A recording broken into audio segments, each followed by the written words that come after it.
हितांशु भावाच्या अंगात काय आलं होतं काय माहिती। तर आज रात्री आम्ही जेवण बेवण करून सर्वजन निघालो होतो भटकन तिला। जाके मेरे को पता चलता है कि मेरा धंदा बंद करवाने के लिए एक और सस्ते ब्लॉगर ने इधर एंट्री ले लिया है। चालत चालत थोडाच पुढे गेलो होतो की आम्हाला तिथे बेंजो पार्टीचा आवाज येऊ लागला होता। आम्ही बोललो नवरात्री यायला अजून तर 4 दिवस बाकी आहेत आणि इथे कोण वाजवत आहे। तर मला करते की इथे नवरात्रीसाठी बेंजो पार्टीची रिहर्सल चालू आहे और गरबे का आवाज हितांशु भाऊ के कान तक लगते ही हितांशु भावाच्या अंगात दयाबाबीच घुसते।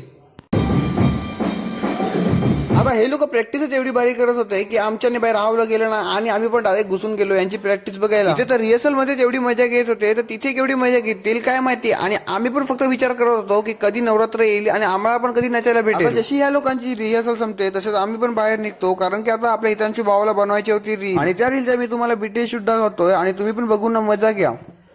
काय Oh my God!